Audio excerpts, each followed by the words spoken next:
राधा राधा राधा राधा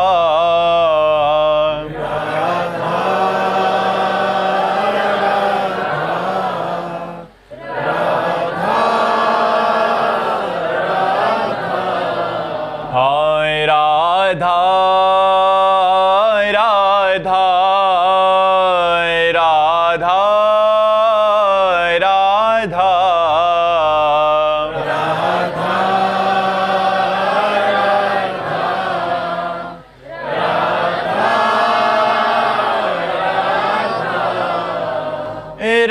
राधा हाय राधा राधा राधा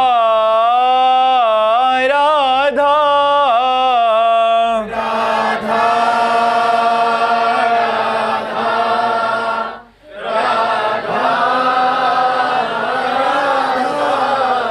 हाय राधा राधा राधा राधा राधा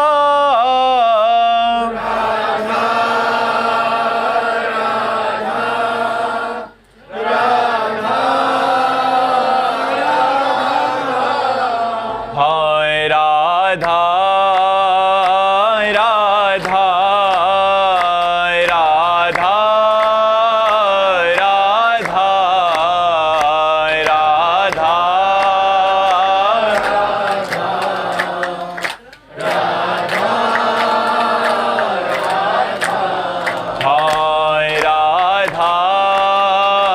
राधा राधा राधा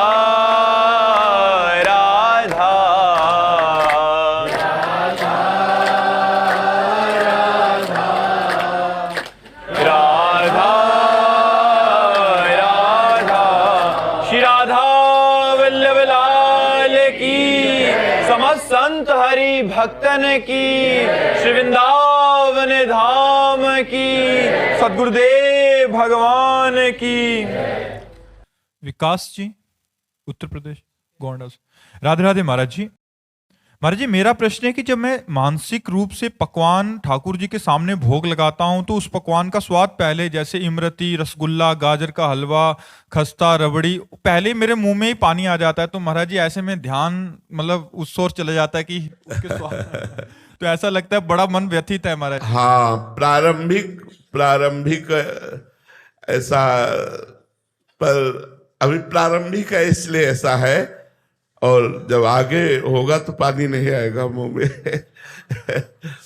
हमारा हृदय जो है ना, जब प्रभु को सुख पहुंचाने के लिए व्याकुल होगा, अभी अपने सुख पहुंचाने के लिए, तो हमारा हृदय प्रफुल्लित हो जाएगा। आज गुझियाँ, समोसा, चटनी, कढ़ी, ये ठाकुर जी को भोग लगाए, हमारा मन उल्लसित होकर ठाकुर जी के सुख में, कि आज प्रिया जी को ये पवाना है, लाल जी को ये पवाना है, प्रिया जी को ऐसे पवाना है।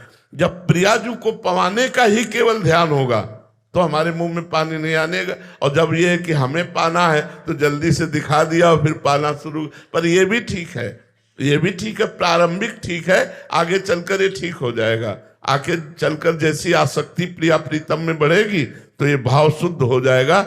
अभी स्वसुख वांछा है ना, इसलिए स्वाद की वृत्ति आ जाती है, और जहां स्वसुख वांछा नष्ट हुई तो फिर प्रभु को स्वाद दिला देंगे, और प्रभु के पाए हुए प्रसाद का स्वाद लेना फिर बाद में आ जाएगा। अभी अमनिया को देखकर जो मुंह में पानी आ जाता है, ये प्राथमिक स्थिति है, आगे चलकर ये ठीक हो जाएगा। पर अच्छा है, बहुत अच्छा है जो आप ऐसा करते हैं, धन्यवाद, कि तुम्हारा जीवन सार्थक हो जाएगा। ऐसा करना ही चाहिए। मानसिक सेवा में कोई पैसा तो लगता नहीं, 5 मिनट बैठ करके सब कोई कर सकता है, ठाकुर जी को अच्छा अच्छा भोग लगा सकता है। एक बार पूज्य श्री विठलनाथ जी से किसी धनी मानी जो बहुत कंजूस था, उसने कहा हमारा एक पैसा ना लगे और ठाकुर जी प्रसन्न हो जाए, ऐसी कोई पूजा बताओ। तो उन्होंने मानसिक पूजा बताई कि मानसिक पूजा में ठाकुर जी के लिए एक पैसा भी नहीं लगता है, मन से कचौड़ी पकौड़ी सुंदर सुंदर मीठा और भोग थाल में, सोने के थाल में, और भगवान को लगा रहे हैं भाव के द्वारा। उसको जम गई बात, भाव से वो रोज ठाकुर जी को भोग लगाता और शयन के समय दूध पिलाता। एक दिन, कई वर्ष हो गए, तो एक दिन भाव में उसने 2 अंजुली चीनी डाल दी और उसको बड़ी जलन होने लगी कि यार 1 अंजुली से काम चलता था, 2 अंजुली क्यों डाल दी। कंजूस दिमाग का था ना।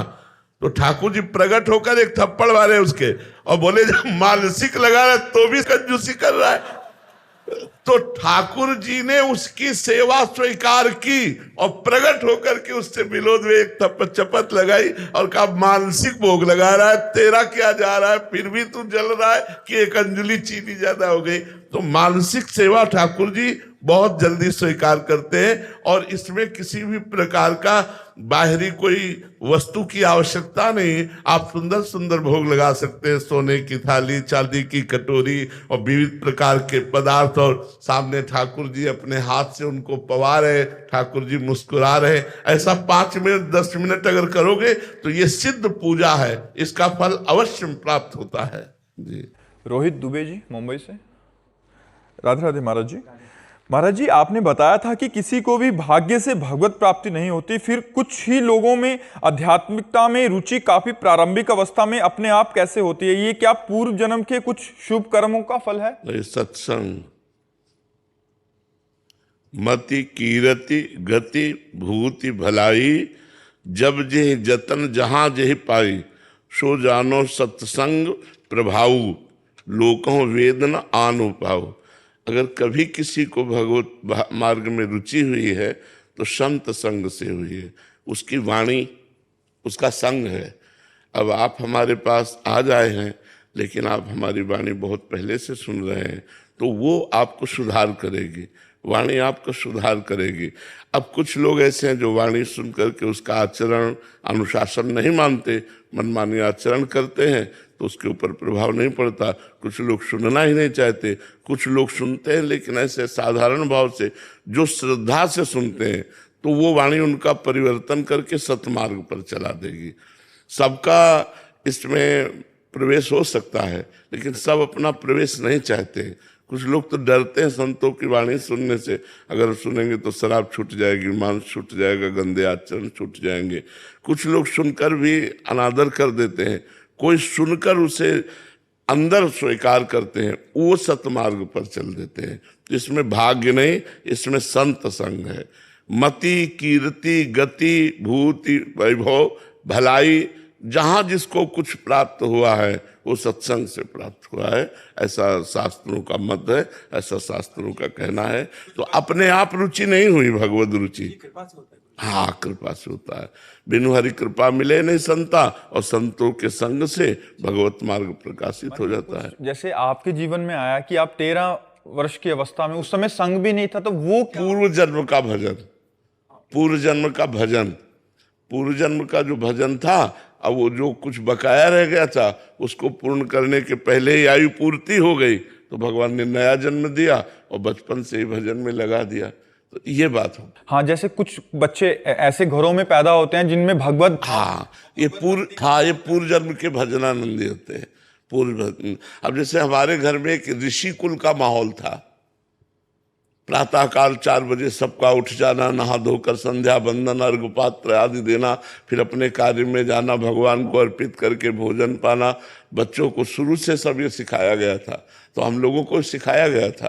तो एक ब्रह्म ऋषि कुल में जन्म हुआ तो वातावरण एकदम भागवतिक, मोहल्ले में प्याज लहसुन नहीं आता था, घर की तो बात जाने दो, कोई व्यसन नहीं, कोई नशा नहीं, सब भागवतिक।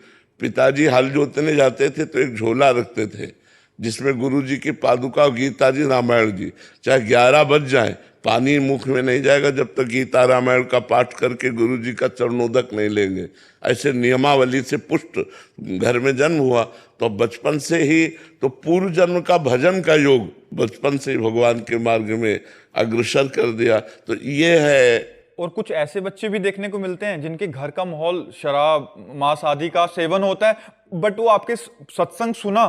क्या ये सत्संग सुनने तक की यात्रा है कि उनको सत्संग का संयोग कब बैठा, ये भी कोई उनका? भगवान की कृपा, बिनु हरि कृपा मिले नहीं संता। भगवान की कृपा उस जीव पर हो गई और बड़े बड़े अत्याचारी दुराचारियों को संतों का संग मिल गया तो महात्मा बन गए। तो संत संग से परिवर्तन, भगवान की कृपा का भी संयोग कब बैठता है, कब और किसे कब कैसे हो जाता न जाने कौन से गुण पर दया निधि रीझ जाते हैं। अब ये कहा नहीं जा सकता, ये नहीं कहा जा सकता कि इस पर क्यों रीझ गए। जिसमें बुराइयां ही बुराइयां दिखाई दे रही हैं उस पर भी भगवान रीझ गए, उसकी बुराइयां देखकर रीझ गए, दया आ गई और उसको साधु संग दे दिया, वो महात्मा बन गया। तो ये नहीं कहा जा सकता कि भगवान किस पर कब रीझ जाए। हाँ, ये तो भगवान ही जान सकते किस पर कब रीझ जाए, कब दया देखा कि भटकते भटकते अनेक जन्म हो गए तो भगवान उसको चांस दे देते, चलो साधु संग में चलो, भगवान के धाम में चलो, नाम जप करो, लीला गायन सुनो, ऐसा भगवान रुचि पैदा कर देते हैं। चित्तहरणी शरण जी। राधे राधे महाराज जी। महाराज जी, प्रतिकूलता में भजन बढ़ाने पर भी मन कलुषित सा हो जाता है, जिससे भजन में जो सरसता होती है वो नहीं रह पाती और चिंतन उसी प्रतिकूलता का होता है। ऐसे में असल बात अभी अन्य आश्रय है, नहीं प्रतिकूलता में बहुत जोर का भजन होता है, क्योंकि अपना कोई भरोसा और आश्रय तो है नहीं, तो मन चिपक जाता है एकदम प्रभु में कि प्रभु आप ही देख रहा, प्रियाजू आप ही देख रहा। अन्य आश्रय होने पर ऐसा होता है, अपने कोई संबंधी का आश्रय, अपना धन का आश्रय, अपनी बुद्धि का आश्रय, अपने बल का आश्रय, कहीं न कहीं। नहीं तो सुनेरी मैंने निर्बल केवल राम। जिस समय हम अपने को केवल भगवान के आश्रित रखते हैं तो अनुकूलता में तो आनंद में भजन होता ही है, प्रतिकूलता में और आनंद में भजन होता है, क्योंकि केवल भगवान का भरोसा होता है और केवल भगवान का ही चिंतन रहता है। एक अनुकूलता में तो थोड़ा भूल भी सकते हैं, लेकिन प्रतिकूलता में नहीं भूल सकते। प्रतिकूलता में तो हर समय कहाँ से कब कौन सी विपत्ति आ जाए भगवान आप ही देख सकते हो, आप सर्वशक्तिमान हो, आप ही रक्षा कर सकते हो। राधा राधा राधा राधा राधा हर समय स्मरण चलेगा। इसमें एक वो था, जैसे जो साधक जन है आश्रित हैं, जो मतलब उनको ऐसा दृढ़ भरोसा है कि मेरे ठाकुर जी, मेरे गुरुदेव जो भी परिस्थिति दी है, बट अंदर एक प्रेरणा हुई कि चलो यार इससे मिल लेते हैं जाके, ये अमुक आदमी। तो महाराज जी वो भी कृपा में वो है क्या, या हाँ, अन्य आश्रय। तो फिर महाराज जी उस समय चुप होके बैठ जाए। हाँ, देखो क्या होता है। अच्छा, उसमें देखते देखते अंदर किसी ने बोला चलो वहां चलते हैं, उसके पास चलते हैं। हाँ, चल दो। आपने संकल्प नहीं किया, लेकिन किसी ने कहा कि यार ऐसे से ऐसा कर लेते, तो भगवान का विधान है, भगवान की तरफ देखे। उस समय तुरंत भगवान की तरफ देखे कि हे प्रभु, यदि आपका विधान है ऐसा तो चल कदम हमारे बढ़े, अगर आपका विधान नहीं है तो मैं नहीं चलूं। तुरंत आपका संदेश होगा चलो। कोई भी कार्य करने के पहले भगवान से, कोई भी मानव अनन्यता, मतलब आपकी हर वृत्ति भगवान में जानी चाहिए। तो प्रतिकूलता बहुत अमृत है, यद्यपि संसार में बड़ी कड़वी लगती है, लेकिन निश्चित हमने जीवन में देखा है जब जब प्रतिकूलता आई तब तब उन्नति हुई, अध्यात्म की उन्नति हुई है। और असलियत में यहाँ कौन अपना है प्रतिकूलता में ही समझ में आता है। अपना दिमाग, अपना धन, अपनी संपत्ति, अपना मित्र, अपना संबंधी, अपना परिवार। जब मनुष्य अनाथ हो जाता है अंदर से, तब नाथ अनाथन हित समर्थ मोहन श्री राधा, फिर सारी बागडोर प्रिया प्रीतम उसके हाथ की ले लेते हैं, लाओ मैं संभाल रहे हूं। पर अनाथ हुए बिना नहीं। अगर कोई है आपका तो अभी बात नहीं, कोई नहीं। ये तब पता चलेगा जब भारी विपत्ति में मन की तरंग देखो किधर जा रही है। केवल प्रिया प्रीतम के चरणों में बस बैठ जाओ चुपचाप, अब देख लेना, इतना भारी मंगल होगा, इतना आनंद होगा कि आप देख लेना। चाहे वो मृत्यु भी हो तो महोत्सव बन जाएगी, आखिरी मृत्यु होगी और भगवान की प्राप्ति हो जाएगी। बस बैठ जाए भगवान, ये बैठना नहीं हो पाता यार। आए नाम जप करो और अंदर से भगवान से प्रार्थना करो, प्रिया प्रीतम से प्रार्थना करो कि आपका ही आश्रय रहे। जैसे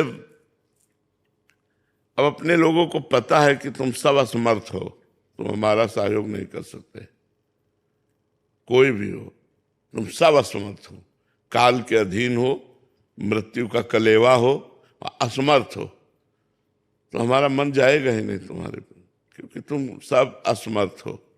हमारा क्या सहयोग कर सकते हो आप? बोलो क्या है? क्या सहयोग कर सकते हो? कुछ नहीं। रुपया, पैसा, धन, संपत्ति, शरीर, ये सहयोग नहीं है, ये हमारा सहयोग नहीं है। तो हमारा सहयोग, हमारा हित केवल प्रभु से होगा।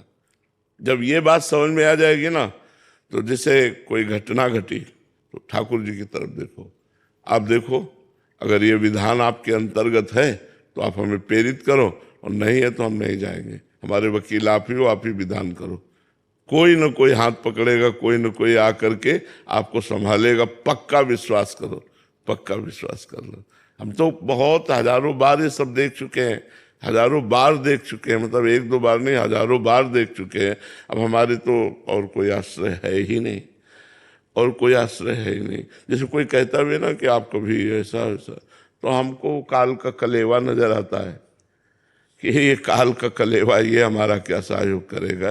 ये वासनाओं का पुतला, ये हमारा क्या सहयोग करेगा? सहयोग तो सच्चिदानंद भगवान के द्वारा होगा। बस ये बात है कि प्रभु कृपा करें और उनके सिवा मन कहीं और आश्रय न ले, तो बात बन जाए।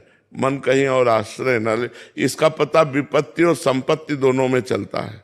जैसे संपत्ति है तो किसी व्यक्ति पर आपका मन गया कि प्रियाजू पर मन गया, मेरी प्रियाजू ने दुलार करके सब दिया है। और विपत्ति मेरी प्रियाजू ने कृपा करके दिया है, मेरी आध्यात्मिक उन्नति के लिए दिया, और निश्चित परिणाम में आध्यात्मिक उन्नति होगी।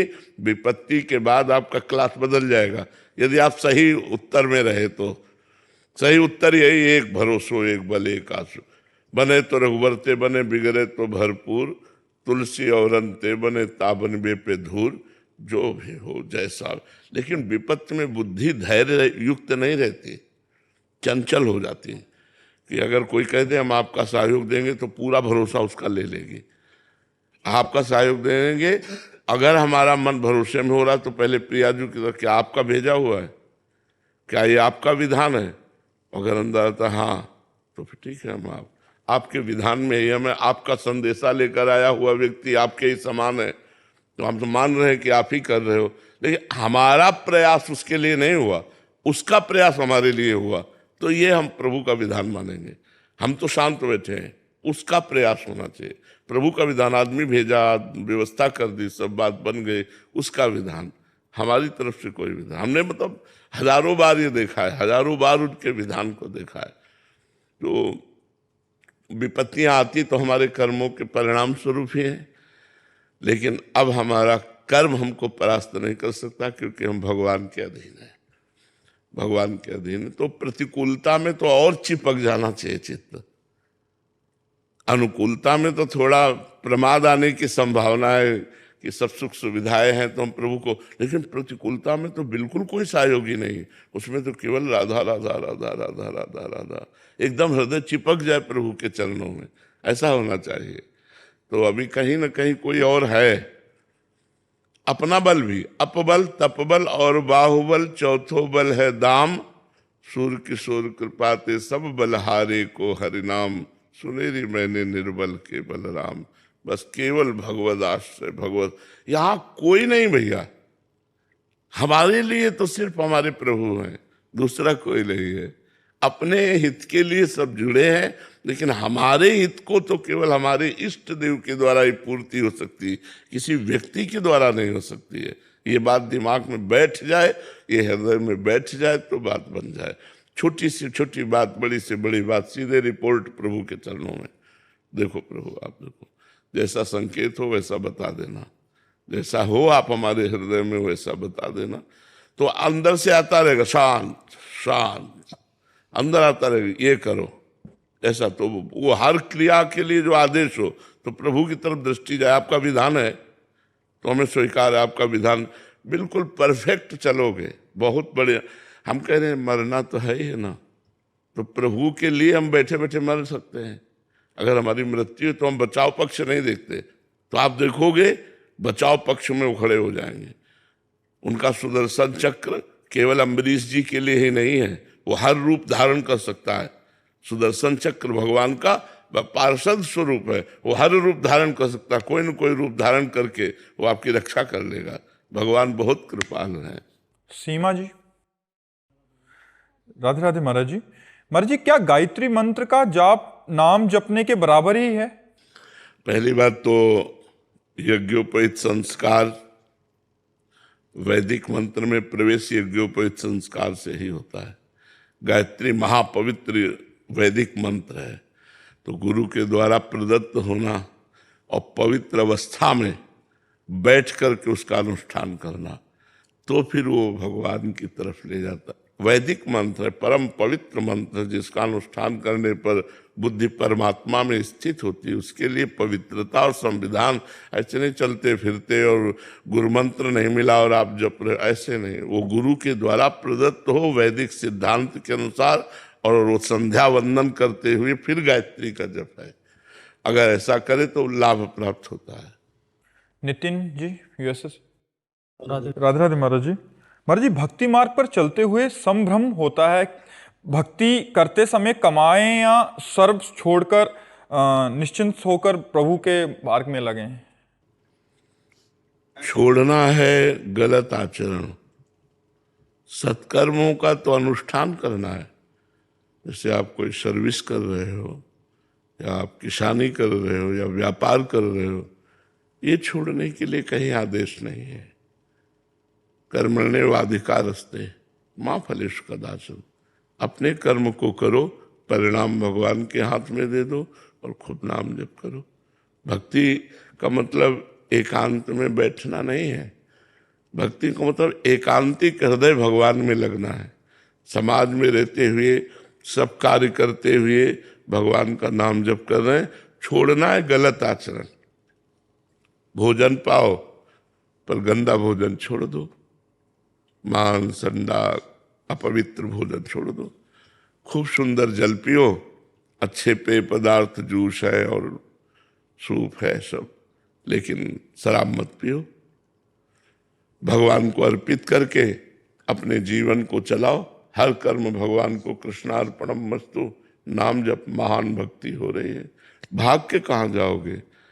छोड़ के बैठने से भक्ति थोड़ी होती है। ठाकुर सेवा, घर के परिवार की सेवा, समाज सेवा, ये सब हमें करना है, हमें छोड़ना नहीं है। हमें छोड़ना है गलत आचरण, गलत चिंतन, गलत व्यवहार। और अपने परिवार की भी भगवत भाव से सेवा करनी है। तो हमें धन कमाना है, तो हम धर्म से धन कमाएं, परिवार की, समाज की सेवा करें और नाम जप करें। इसी का तो नाम भक्ति है। लोग भक्ति का मतलब समझ रहे हैं कि अपने कार्यों को छोड़ देना। ऐसा नहीं है, ऐसा कहीं नहीं लिखा और ऐसा कहीं आदेश नहीं है। अगर जो ऐसा आदेश करते हैं वो लोग समझते नहीं हैं, वो अभी सही उपदेश नहीं दे रहे।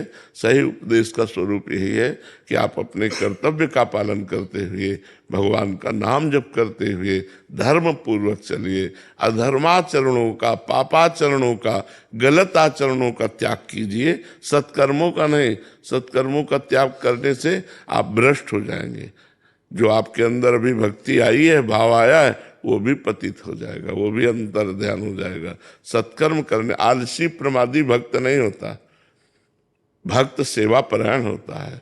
भज धातु सेवायाम। भक्ति और भजन का मतलब ही है सेवा। माता पिता की सेवा, परिवार की सेवा, समाज की सेवा, पर हर सेवा को भगवत भाव से करें और नाम जप करें। समझ पा रहे? हर्ष जी, नागपुर से। राधा वल्लभ सिद्धा हरिवंश। राधे राधे महाराज जी। महाराज जी, सेवक वाणी में एक पंक्ति में आता है कि जब हरिवंश नाम जानी है, तब सब ही ते लघु मानी है। तरु सम सहनशीलता होई, सोच न मन कबहू करे। महाराज जी, आज के समय में बड़े बड़े शहरों के बीच में रहते हुए महाराज जी ऐसा व्यवहार रख पाना, वर्णित जो लघुता, सहनशीलता और निश्चिंतता का भाव जीवन में उतारते हुए, कहीं भी हो, कहीं भी हो, जो हमारा स्वभाव है तो हमारे स्वभाव में अंतर नहीं हो। जब हरिवंश नाम जानिए, तब सब हिंते लघु मानिए। हंसी बोले बहु मानते। तरु सम सहनशीलता होए, परम उदार कहे सबको, सोच न मन कबहू करे। जब हमसे श्री हरि, जब हमसे कोई बोले श्री हरि, अब जैसे बड़े भगत बनते हो, राधा राधा राधा राधा राधा। हमारा व्यवहार मृदु ही होना चाहिए, हमारा कटु व्यवहार नहीं होना चाहिए कि हमारा उपहास कर रहा है तो हम क्रोधित हो गए। नहीं नहीं, जो उपहास कर रहा, गाली दे रहा, राधा राधा राधा राधा राधा, तरु समशैल, वृक्ष को जैसे ईंट मारो तो कुछ वो देगा ही, फूल पत्ता छाल कुछ देगा, छाया हवा, आपको नुकसान नहीं पहुंचाएगा वृक्ष। ऐसे ही साधुते हो न कारजहानि, हमारे द्वारा आपका नुकसान नहीं हो सकता, आप हमें मारो भी तो हम आपका मंगल मनाएंगे। ये साधुता है, ये भगवान का मार्ग है।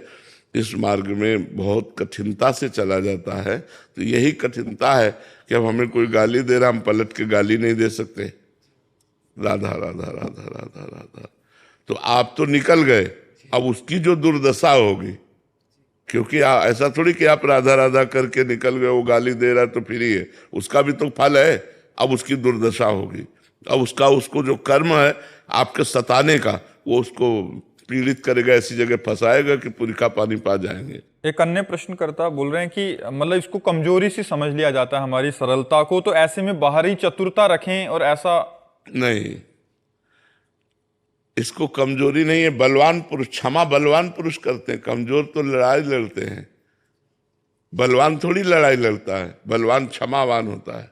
जब क्षमा किया, क्षमा किया, और ऐसा नहीं कि वो कल तुम्हें और बढ़कर गाली देगा, कल गाली देने लायक नहीं रहेगा, क्योंकि जो क्षमा है ना, ये उसको दंड देगी। तुमने तो क्षमा कर दिया, उमा क्षमा सापहुते भारी, अपने कर्म जाय अपकारी। आपने क्षमा किया, आप बच गए क्रोध से, लेकिन उसको दंड भोगना पड़ेगा, और वो ऐसी परिस्थिति में आ जाएगा कि आपसे उपहास कभी नहीं करेगा। तो महाराज जी अब उनके लिए चाहेगी, अब श्री जी उनके ऊपर कृपा करें, उनकी बुद्धि। हाँ, ऐसा ही भाव होना चाहिए, ऐसा ही भाव होना चाहिए। मतलब तो हर समय हमें अपने मार्ग में चलना है, और भगवान ये कसौटी कस के देखते रहते हैं कि कितनी स्थिति आई तुम्हारे अंदर। सामने वाले को भड़का दिया, अब वो गाली दे रहा है, कोई अपराध नहीं है, गाली दे रहा है। तरण से भी नीच माने खुद को। हाँ, मतलब हमारे भगवान हमको कृपा प्रसाद देकर परिपक्व कर रहे हैं। अगर हमें कोई गाली दे रहा है, हमारा अपमान कर रहा है, और हम चुपचाप सह रहे हैं, तो हमारे भगवान हम पर कृपा करके हमारे अंदर साधुता ला रहे हैं, हमारे अंदर धैर्य ला रहे हैं। ये बहुत कठिन बात है सहना। लड़ना तो सरल बात है, लड़ तो छोटा बच्चा भी जाता है, वो कुछ नहीं कर पाएगा तो भी वहीं उठाकर आपको मारने की कोशिश करेगा। बलवान वही है जो सह जाए। हमारा कर्तव्य है कि हमारा विरोध भी हो तो हम शांत रहें, कहीं हम प्रतिकूलता ना करें, तो हमारे भगवान खुद सब ठीक कर देंगे। और बड़ी बड़ी समस्याएं सब ठीक कर रहे हैं, जीवन में तो आती ही हैं, वो सब ठीक करें।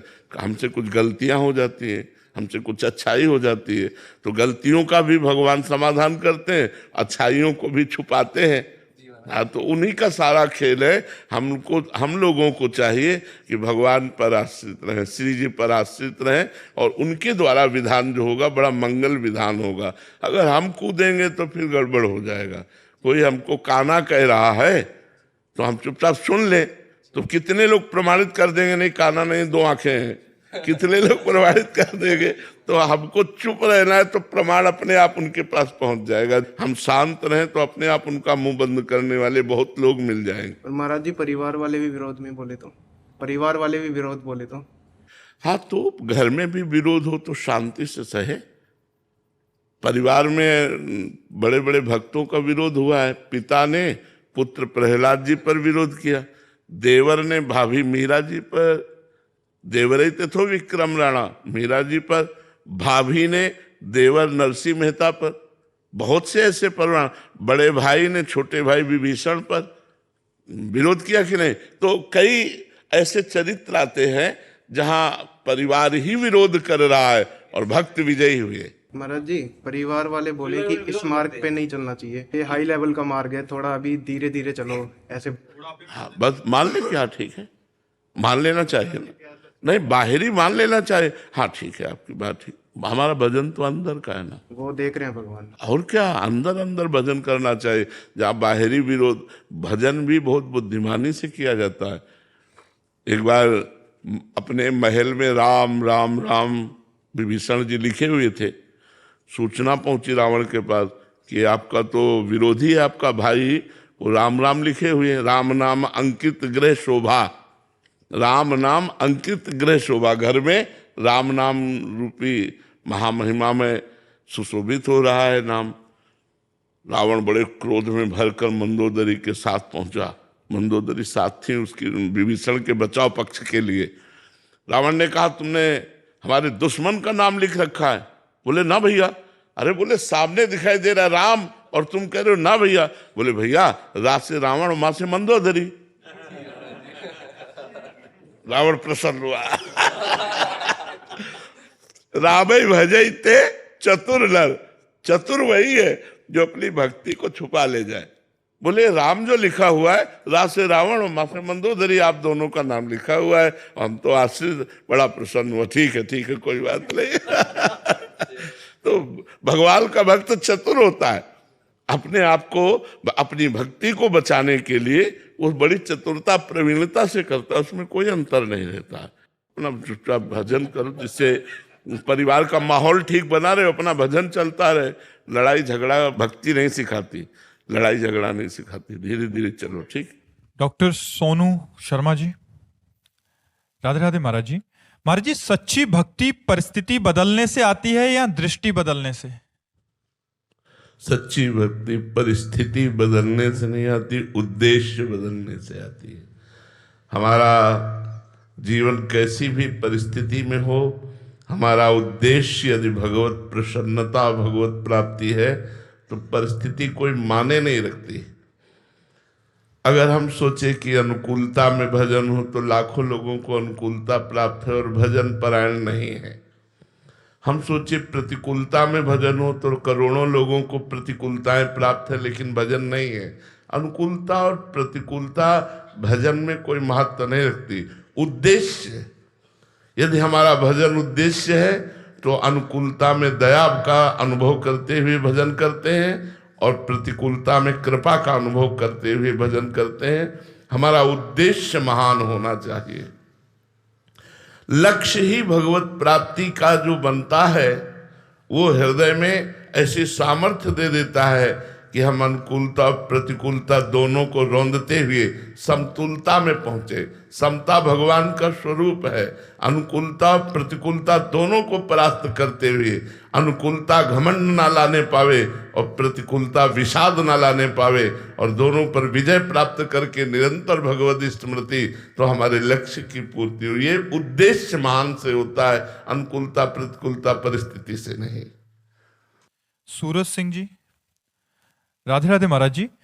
महाराज जी, गुरु की आंतरिक संपत्ति क्या है और उसे कैसे प्राप्त किया जा सकता है? गुरु मंत्र, गुरु प्रदत्त नाम, गुरु प्रदत्त इष्ट लीला धाम, ये गुरु की संपत्ति है। नाम रूप लीला धाम, जो गुरु जी ने हमें नाम दिया, मंत्र दिया, प्रभु का रूप दिया, प्रभु का धाम दिया, ये गुरु की संपत्ति है।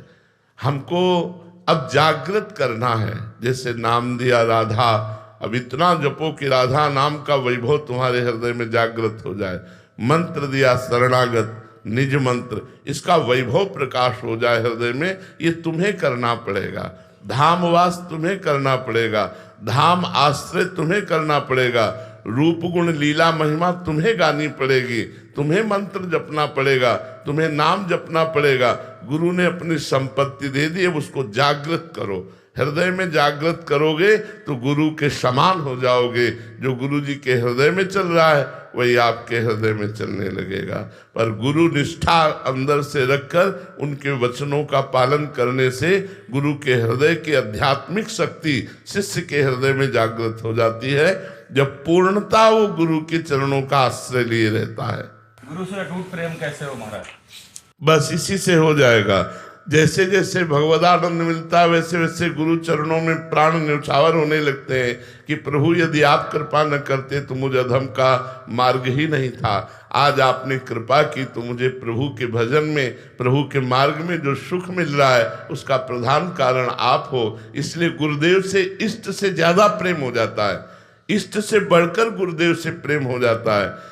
और भगवान ने भी आज्ञा करी, मोते अधिक गुरु ही जिए जानी, मेरे से भी बढ़कर अपने हृदय में गुरु का आदर होना चाहिए। और वो तभी होगा जो जितना नाम जप करता है, मंत्र जप करता है और पाप नष्ट होकर हृदय आनंदित होता है, तो गुरु चरणों में बलिहार होता चला जाता है।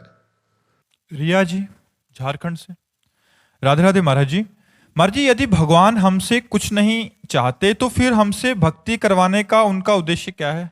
आपकी दुर्वासनाएं नष्ट करना। क्योंकि यदि सत्कर्म नहीं करोगे तो कर्म तो होगा, असत कर्म होने लगेगा, गंदे आचरण होने लगेंगे, गंदे भोग होने लगेंगे, गंदे विचार होने लगेंगे। और गंदे भोग, गंदे आचरण, गंदे विचार निगेटिव भाव को जन्म देते हैं। निगेटिव भाव आपको डिप्रेशन में करने तक पहुंचा देगा। इसलिए भगवान आपको सत्कर्म करने को कहते हैं कि आप सत्कर्म कीजिए तो आपका पॉजिटिव विचार आपको परमानंद तक पहुंचा देगा। जैसे निगेटिव विचार बढ़ जाए तो तक पहुंचा देता है, ऐसे पॉजिटिव विचार आपको परमानंद तक पहुंचा देगा। आपको शुद्ध करने के लिए, आपको आनंदित करने के लिए, आपके विचार पावन करने के लिए, आपका जीवन महान बनाने के लिए भगवान ने भक्ति करने की आज्ञा दी है। मन मना भव मद भक्तो माद्याजी माम नमस्कुरु। मेरा भक्त बन, मेरे को नमस्कार कर, मेरी पूजा कर, मेरा अनन्य भाव से स्मरण कर। इसलिए भगवान ने ऐसा आदेश किया। अगर भगवान ऐसा आदेश न करते तो हम गर्त में चले जाते, हम गलत मार्गों में चले जाते। और जो भगवान का आश्रय नहीं लिए, अध्यात्म से अपरिचित है, उनका जीवन बड़ा नरक जीवन है, बड़ा अशांत जीवन है, बड़ा दुखमय जीवन है, समाज को दुख देने वाला जीवन है। इसलिए भगवान ने हमें भक्ति का आदेश किया। नैन्सी जी कटनी से, राधे राधे महाराज जी। महाराज जी, मेरा प्रश्न है कि ये कृपा और प्रेम का आनंद सबको क्यों अनुभव नहीं होता? परिवारजन ये समझ ही नहीं पा रहे कि मुझे ये प्रतिकूलता लग रहा है कि भगवान ने गीता जी में कहा है कि भोगेश्वर प्रसक्ता नाम तयापहृत चेतसाम व्यवसायत्मिका बुद्धि समाधो न विधीयते। जिसकी बुद्धि भोग में लगी हुई है, ऐश्वर्य मान प्रतिष्ठा में लगी हुई है, वो भगवान के भजन में नहीं लगती, उनका भगवत प्राप्ति लक्ष्य नहीं बनता। इसलिए समझाने पर भी उनकी समझ में नहीं आता। इतनी बात केवल उनको समझ में आती है कि रुपया कैसे बढ़े, हमें भोग सामग्री कैसे मिले, इतनी मांग होती है। उसी मांग के लिए वो पूजा भी कर सकते हैं, लेकिन उनको भगवत प्राप्ति, परमानंद की प्राप्ति या मोक्ष प्राप्ति आदि का कोई संकल्प नहीं रहता, कोई उद्देश्य नहीं रहता। कारण है भोग और ऐश्वर्य के द्वारा उनके चित्त का अपहरण कर लिया गया है। जो भोग और ऐश्वर्य का गुलाम बन चुका है वो भगवत प्राप्ति का लक्ष्य नहीं कर सकता। यदि उसे भी सत्संग मिल जाए और वो लक्ष्य बना ले तो भोग और ऐश्वर्य को परास्त करके भगवान की प्राप्ति कर सकता है। तो प्रायः लोग भोग और ऐश्वर्य में लगे हुए हैं, इसलिए चित्त वृत्ति भगवान में नहीं लग रही। वैसे भगवान की तो सब पर बराबर दया है, बराबर कृपा है। भगवान कहते हैं स्वयं सब पर मोरी बराबर दया, सब पर भगवान बराबर दया कर रहे हैं। जैसे वर्षा हो रही है पर आप छाता लगाए हैं तो भीगेंगे नहीं, तो कृपा की वर्षा हो रही है पर आपके अंदर अहंकार का, काम क्रोध लोभ मोह का एक छाता लगा हुआ है जिससे आप भींज नहीं रहे हो। यदि सत्संग मिले और आप नाम जप के द्वारा इन विकारों पर विजय प्राप्त करें तो अभी आनंद आ जाए, अभी कृपा में डूबने लगो। सब पर कृपा है पर सब लोग भगवान की कृपा का अनादर करते हैं। सत भगवान कृपा करके साधु संग दिए, ये दुर्लभ बात है। सुतदाराधन लक्ष्मी पापियों के घर होए, संत समागम हरि कथा तुलसी दुर्लभ दोए। गोस्वामी तुलसीदास जी महाराज कह रहे संत समागम हरि कथा ये दुर्लभ वस्तु है। सुतदाराधन लक्ष्मी पापियों के घर होए, पापी के पास भी ये सब मिलेगा, लेकिन संत समागम हरि कथा, संत समागम हरि कथा क्या करती है? विषय राग को मिटाकर भगवान से अनुराग करा देती है। विषय राग के कारण लोग भगवान की तरफ नहीं चल पाते। सोमा दास जी दिल्ली से, राधे राधे महाराज जी। महाराज जी, क्या हमारे बुरे कर्म या पूर्व की जो लाइफ थी उसमें अगर कोई बुरे कर्म एवं अपराध हुए हैं तो क्या उन्हें भुगतना होगा या हम उसके प्रभाव को नाम जप से काट सकते हैं या कम कर सकते हैं? कम हो सकता है, मिटा तो नहीं सकते। कम हो सकता है कि जैसे हमारी किडनी फेल है तो फेल ही है, पर जो किडनी फेल का परिणाम है वो नहीं है। जैसे किडनी फेल का परिणाम पड़े रहना, पीड़ित होकर के खिन्न रहना, एकदम डिप्रेशन में से बने रहना, वो नहीं है। हम नित्य निरंतर उत्साहित रहते हैं, हमारे शरीर में एक अलौकिक ऊर्जा रहती है। हम देखो घंटों से लगे हैं। हमारी जो पर्सनल साधना है वो तो सुबह से शुरू ही है, सुबह के अर्धरात्रि से, और फिर आपकी समाज सेवा 5:30 बजे से शुरू हो जाती है और अनवरत चलती है। अनवरत बोलना है, प्यास लगी है, पानी नहीं है, क्योंकि हम पानी बहुत लिमिट पीना पड़ेगा किडनी डायलिसिस के लिए। तो किडनी फेल है पर उसका प्रभाव हमको प्रभावित नहीं कर पा रहा, ये नाम का प्रभाव है। तो नाम हमारे को सहने की सामर्थ्य देता है। नाम रोग या विपत्ति या दुख के कष्ट के प्रभाव को कम कर देता है, पूर्व के बन गए प्रारब्ध को मिटाता नहीं है। मिटा भी सकता है तब जब भगवत प्राप्ति का लक्ष्य नहीं होगा। अगर भगवत प्राप्ति का लक्ष्य बन गया है तो भोगना पड़ेगा, नहीं तो कौन सा ऐसा कार्य है जो भजन से ना हो सके? क्या नहीं हो सकता भजन। एक संत भगवान थे, तो बड़े सिद्ध महापुरुष, एक गरीब आदमी जाता और कहता महाराज हमारे कैंसर हो गया है, पूरा परिवार चलाता हूं, अगर मैं मर गया तो पूरा परिवार हमारा बिखर जाएगा, चलो ऐसे कह देते चलो। वो रोज आकर के बैठ जाता। तो एक दिन कुल्ला कर रहे थे, ऐसे कुल्ले का पी कैसे बोले जाओ कैंसर खत्म। कैंसर उनका खत्म, और उन्होंने उनका कैंसर अपने पैर पे ले लिया। फिर इतना पैर उनका कटवाना पड़ा, इतना पैर। महापुरुषों का हृदय कितना करुणामय कि उस रोग को अपने ऊपर लेकर स्वयं अपना पैर कटवा दिया और उसको ठीक कर दिया। तो भजन बल बचा करके शरीर में भोग लिया और भजन बल से परम धाम गए। अगर परम धाम जाने का लक्ष्य ना हो, भजन किया जाए कि तो क्या नहीं हो सकता, क्या नहीं हो सकता भजन से। लेकिन जब भजन प्रारब्ध मिटाने लायक होता है तब ये इच्छा नहीं रह जाती प्रारब्ध मिटाने की, और जब तक भजन प्रारब्ध मिटाने लायक नहीं होता तब तक इच्छा रहती है। जैसे ब्रह्मास्त्र का प्रयोग मच्छर मारने के लिए नहीं किया जाता, ऐसे भजन का प्रयोग रोगों के मिटाने के लिए नहीं किया जाता, क्योंकि पता है कि ये शरीर तो मरेगा, आज नहीं तो कल मरेगा। हम इस भजन से भगवत प्राप्ति कर लेते हैं, जन्म मरण के चक्र को मिटा देते हैं। तो भजन प्रारब्ध को मिटा सकता है पर भगवत प्राप्ति फिर नहीं होगी।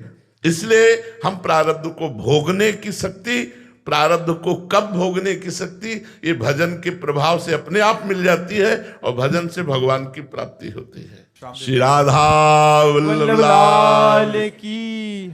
सनातन कहाँ से चला? महाराज जी, जैसे ब्रह्म का कोई वर्णन नहीं कर सकता, ऐसे सनातन की तिथि और तारीख का कोई वर्णन नहीं कर सकता, ऐसे माया के प्रादुर्भाव का कोई वर्णन नहीं कर सकता। ये अनिर्वचनीय है, अनिर्वचनीय है। जैसे सृष्टि कब से हुई, आज तक कहीं वेदों में, शास्त्रों में, पुराणों में संतों ने कभी नहीं कहा। ये माया कब रची गई, कोई तिथि का निर्णय नहीं है। ऐसे ही हमारा सनातन शाश्वत है, सनातन शाश्वत है, और वो ब्रह्म स्वरूप है। सनातन ब्रह्म है, सनातन वेद है, सनातन पृथ्वी है, सनातन आकाश है, सनातन वायु है, सनातन अग्नि है, सनातन चराचर को व्याप्त किए हुए। इसलिए इसकी कोई तिथि तारीख नहीं है, आज तक कहीं लिखित नहीं है, आज तक सनातन की कोई लिखित नहीं, और सब सनातनी है जी। सनातन जो शाश्वत है, अविनाशी है, उसे सनातन कहते हैं। सनातन ब्रह्म स्वरूप है, तो हमारा ब्रह्म धर्म है। सनातन धर्म का मतलब होता ब्रह्म धर्म है। तो अब उसकी उत्पत्ति का कोई तिथि तारीख तो है, लेकिन अनिर्वचनीय, अनिर्वचनीय। महाराज जी, हम सब भारत के युवाओं को आपने इतनी प्रेरणा और इतनी ऊर्जा दी है कि हम सब एक सनातन की ओर चल पड़े हैं। और मैं शिक्षा के अंदर ही काम कर रहा हूँ, और हम सब बच्चों को जितना हो सकता है हम सनातन से जोड़ के और एक भक्ति भाव से अपने सपनों की ओर आगे कैसे बढ़े, उसके ऊपर काम कर रहे हैं। बहुत सुंदर, बहुत। जब हम अंदर से निष्काम होते हैं, मतलब स्वार्थ बुद्धि का त्याग कर देते हैं, तो हम बड़े से बड़ा कार्य कर सकते हैं। स्वार्थ बुद्धि ही हमको प्रलोभन आदि हमको गिराते हैं। अगर हम स्वार्थ बुद्धि का त्याग करके और नई समाज को, जो हमारी इस समय विषयों की प्रियता और व्यसन की प्रियता में जा रहे, व्यभिचार और व्यसन की तरफ, उसको मोड़े। जो बाहरी देशों का प्रभाव हमारे नवयुवकों पर पड़ रहा है वो हटे और हमारी संस्कृति का प्रभाव पड़े, हमारी भारतीय धर्म मर्यादा का प्रभाव पड़े, तो हमारे समाज का सुधार हो जाए। आप लोग प्रयास कीजिए, जरूर प्रयास कीजिए। आपका आशीर्वाद रहेगा तो ये भारत का युवा बहुत जल्द आपके पद चिन्हों के ऊपर, आपके ज्ञान के ऊपर चलने की पूरी कोशिश। बहुत हमें आशा भी है क्योंकि हम परिवर्तन भी देख रहे हैं, आशा भी है। महाराज जी, हमारे जीवन का उद्देश्य क्या है? सत्य उद्देश्य सबके जीवन का, कि हम इस असत संसार में सत्कर्म करके सत्य को प्राप्त कर लें, असत कर्मों का त्याग करें। असत कर्मों के द्वारा हमारी दुर्गति होगी और सत्कर्मों के द्वारा हमारी सद्गति होगी। सत्कर्मों के द्वारा हम समाज को सुख पहुंचा सकते हैं, असत कर्मों के द्वारा समाज को दुख। तो समाज को सुख पहुंचाना ही सत्कर्म है। सत्य सत्कर्म, सत्कर्म समाज को सुख पहुंचाना। आप व्यभिचार करेंगे, व्यसन करेंगे, असत कर्म करेंगे, हमारा समाज भ्रष्ट हो जाएगा, हमारा समाज दुखी हो जाएगा। आप संयम से चलेंगे, धर्म से चलेंगे, पराई बहन बेटियों की रक्षा करेंगे, गरीबों को सुख पहुंचाएंगे, अनाथों को सहयोग देंगे, ये सत्कर्म है, यही समाज को सुख पहुंचाएगा। सत्य ही परम सच्चिदानंद भगवान सत्कर्म के रूप में आपको प्राप्त है। आप सत्कर्म करो, समाज का सुधार करो, समाज को सुख पहुंचाओ, यही भक्ति है, यही सबसे बड़ी सेवा है। बिहार से महाराज जी भजन गाते हैं, एक लाइन हमारे बिहार में भोजपुरी बोली आती है, सुनाते हैं कि नाही देखनी देवी देवता, नाही कोई भगवान हो, नाही देखनी देवी देवता, अरे नाही कोई भगवान हो, आहे रौवे में हम देखनी गुरुजी लौके ले घनश्याम हो, अरे रौवे में हम देखनी गुरुजी लौके ले घनश्याम हो, कि जहिया से सुनले बानी राउर सत संगवा, ओही दिन से छूटल बाटे मोह माया के रंगावा, कि भक्त के बस एक संभल प्रेमानंद जी नाम हो, भक्त के बस एक संभल प्रेमानंद जी नाम हो, अरे रौवे में हम राम देखनी। बहुत सुंदर, बहुत सुंदर। तो यार तुम तो बड़े भावुक हो। बहुत श्री सतगुरुदेव भगवान की जय, त्रिवेणी धाम की जय।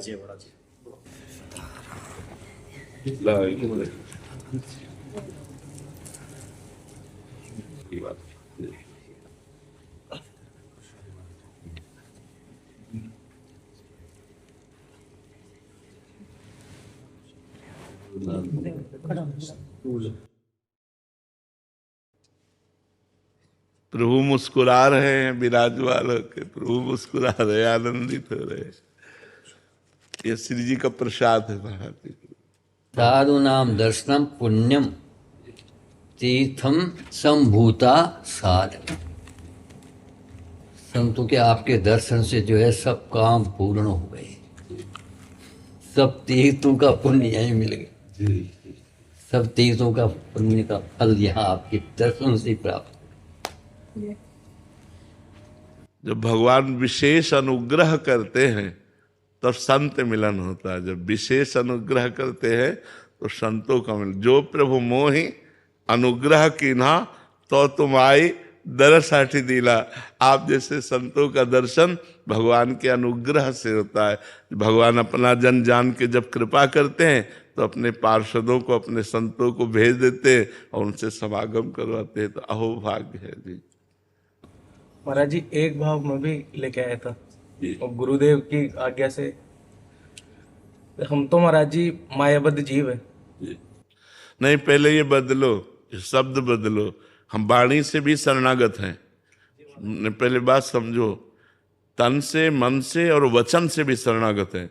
से हम नीच हैं, पर हम प्रभु के हैं, हम माया के नहीं हैं। हमें स्वीकार करना होगा, हम प्रभु के हैं। अधम हैं, पतित हैं, अयोग्य हैं, ये हम स्वीकार करते हैं। लेकिन हम ये स्वीकार नहीं कर सकते कि हम किसी और के हैं, हम प्रभु के हैं। पहले ये ठसक लाओ, जैसे भी हैं हम अपने रघुनाथ जी के हैं, हम अपने ठाकुर जी के हैं। हाँ, अब उनके योग्य बनने के लिए हम उनके पार्षदों का संग करते हैं। हमसे गलती क्या होती है कि हम अपने प्रभु के संबंध को विसार दिए हैं। हमारा जो प्रभु से संबंध है, हम उसको भूल करके अन्य संबंध, हम गृहस्थी हैं, हम मायावी हैं, या ये सब बातें नहीं। हम प्रभु के हैं, पर हम में योग्यता नहीं है उनको रिझाने की, उनके लिए योग्य नहीं, हम पात्र नहीं हैं, पर हैं प्रभु के। ये ठसक होनी चाहिए, है प्रभु। देखो, बिगड़ी जन्म अनेक की, अब ही सुधरे आज। सबसे पहली बात, हो ही राम को। हम वचन से भी किसी और के नहीं बोलेंगे, हो ही राम को। फिर नाम जब तुलसी तज कुसुमाद, समझ रहे ना। अब आप आगे बोलिए। महाराज जी, ठसक तो हमको ज्यादा तो ये है कि हम गुरुदेव के शिष्य हैं, तो मन में भाव ये है कि ठाकुर जी से तो इतनी प्रीति हो ना हो, और बचपन से गुरुदेव के प्रति बड़ी प्रीति है जी। तो क्या रघुनाथ जी इस बात से भी रीझ जाएंगे? रघुनाथ जी बिक जाएंगे। रीझ जाले की तो, रीझते तो भजन करने वाले से हैं। जो उनके दासों की दासता स्वीकार कर लेता है, भगवान बिक जाते हैं, अधीन हो जाते हैं। तो ये बात कभी मत सोचना कि गुरु सेवा और इष्ट सेवा और गुरु प्रसन्नता और इष्ट प्रसन्नता में अंतर है। नहीं, गुरु में आसक्ति का मतलब, देखो भगवान की आज्ञा का पालन हो रहा है। मोते अधिक गुरु ही जिए जानी, सातों सम मोहिमय जग देखा, मोते अधिक संत कर लेखा। तो अगर आप गुरुदेव की आज्ञा पे हो, गुरुदेव की चरण सेवा पे हो, तो भगवान आपके अधीन हो जाएंगे। भगवान की आज्ञा का जो पालन करता है, भगवान स्वयं अपने आप को दे देते हैं। आज्ञा सबन सुसाहिब सेवा, तो आप भगवान की आज्ञा का पालन कर रहे हैं, और भगवान ही गुरु रूप से आए हैं। गुरु कोई व्यक्ति नहीं है, गुरु कोई व्यक्ति नहीं है, गुरु स्वयं भगवान आए हैं। गोस्वामी जी कह रहे, बंदो गुरुपद कंज कृपा सिंधु नर रूप हरि। समझो पहले, नर रूप हरि। अब हम धोखा ना पावे कि कोई और हरि प्रसन्न होंगे। हमारे गुरुदेव मुस्कुरा रहे मतलब भगवान मुस्कुरा रहे। हमें गुरुदेव की चरण सेवा मिल रही मतलब भगवान की चरण सेवा मिल रही। मेरे गुरुदेव वरद हस्त रखे मतलब भगवान वरद हस्त रखे। अभेद, गुरु और इष्ट में अभेद बुद्धि सदैव रखना, यही सबसे बड़ी साधना है। गुरु प्रसन्न साहब अनुकूला, और मिट्टी सकल कल्पित भय सूला। इसलिए गुरु की सेवा तो बड़े भाग्यशालियों को मिलती है। बड़े भाग्यशाली होते हैं जो गुरु चरणों के अनुरागी होते हैं। जे गुरु चरण रेनु अनुरागी, ते लोकहूं वेदहूं बड़ भागी। जे गुरु चरण रेनु सिर धरई, ते जन सकल विभव वस करई। गुरु चरण तो क्या कहला है। इसलिए चुपचाप मन को मार करके, मान का त्याग करके अपने गुरुदेव की आज्ञा पर बने रहना चाहिए। हमें दर्शन देने थे महाराज जी को, इसलिए कृपा करा, बहुत कृपा की।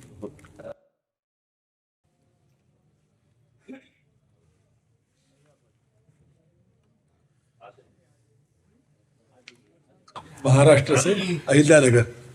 महाराज जी, एक दंड क्रम एक अभी पारायण हुआ था। 50 दिन तक एक ही श्लोक को वेद के मतलब कई प्रकार ढंग से बोलना, पीछे आगे आगे पीछे ऐसे करके। तो मतलब आपने मतलब बहुत कम उम्र में उसका पारायण किया महाराज जी। यजुर्वेद का शुक्ल मदीन शाखा का संहिता जो है उसका पारायण हुआ था। दंडक्रम पारायण उसके जैसे अष्टविकृति है, जटा, माला, शिखा, रेखा, ध्वज, दंड, रथ और घन। घनपाठ जिसको बोलते हैं, घनपाठी ब्राह्मण जिसको बोलते हैं, उसी प्रकार में अध्ययन किया है अष्टविकृति का। उसमें दंडक्रम नाम की एक विकृति है, तो उसका अध्ययन किया। तो वह विकृति का ये इसलिए है कि जो मूल मंत्र है संहिता के, अपने वेद मंत्र है, वेद मंत्रों का जो स्वरूप है, उसके अक्षर है, उसके स्वर है, उसका रक्षण जो है, क्योंकि स्वर के बिना वेद मंत्रों का कोई अर्थ नहीं है। तो इन वेद मंत्रों को सुरक्षित रखने के लिए ये अष्टविकृति का पाठ होता है। तो उसके जो मंत्र है, उसके पदपाठ जो होते हैं, पदपाठों को विशिष्ट रूप से उसकी प्रणाली है उसमें पढ़े जाते हैं। तो उसका पारायण जो है दंडक्रम पारायण उसको कहते हैं, दंडक्रम। तो उसकी कोई किताब नहीं है, पुस्तक नहीं है। तो उसके मूल पदपाठ का जो अभ्यास है उसके ऊपर ही उसका अध्ययन किया जाता है और उसको कंठस्थ किया जाता है। कोई एक श्लोक का? हाँ। श्री गुरुभ्यो नमः। हरि ओम। ईदं विष्णुर्वे चक्रामे त्रेधा निदधे पदं समूढमस्य वाग्मुसूरे स्वाहा। अब ये मूल मंत्र हो गया संहिता का। अभी उसका दंडक्रम का पारण करेंगे। हरि ओम। ईदं विष्णुः विष्णुरिदं ईदं विष्णुः विष्णुर्वि विष्णुरिदं ईदं विष्णुः विष्णुर्वि विचक्रमे चक्रमे अभि विष्णुरिदं ईदं विष्णुः विष्णुर्वि विचक्रमे चक्रमे त्रेधा त्रेधा चक्रमे अभि विष्णुरिदं ईदं विष्णुः विष्णुर्वि विचक्रमे चक्रमे त्रेधा त्रेधानि नित्रेधा चक्रमे अभि विष्णुरिदं ईदं विष्णुः विष्णुर्वि विचक्रमे चक्रमे त्रेधा त्रेधानि निदधे दधे नित्रेधा चक्रमे अभि विष्णुरिदं ईदं विष्णुः विष्णुर्वि विचक्रमे चक्रमे त्रेधा त्रेधानि निदधे दधे पदं पदं दधे नित्रेधा चक्रमे अभि विष्णुरिदं ईदं विष्णुः विष्णुर्वि विचक्रमे चक्रमे त्रेधा त्रेधानि निदधे दधे पदं पदमिति पदं समूढमस्य अस्य समूढं समूढमस्य समूढमिति समूढं अस्य पाग्मुसूरे पाग्मुसूरेस्य समूढं समूढमस्य समूढमिति समूढं अस्य पाग्मुसूरे पाग्मुसूरे स्वाहा स्वाहा पाग्मुसूरेस्य समूढं समूढमस्य समूढमिति समूढं अस्य पाग्मुसूरे पाग्मुसूरे स्वाहा स्वाहेति स्वाहा। जय हो। बहुत दुर्लभ वस्तु, बहुत दुर्लभ वस्तु। ये महाराज जी 200 साल पूर्व एक पारण हुआ था, किसी विद्वान ने किया था। उनका नाम नारायण शास्त्री जी था, नासिक के।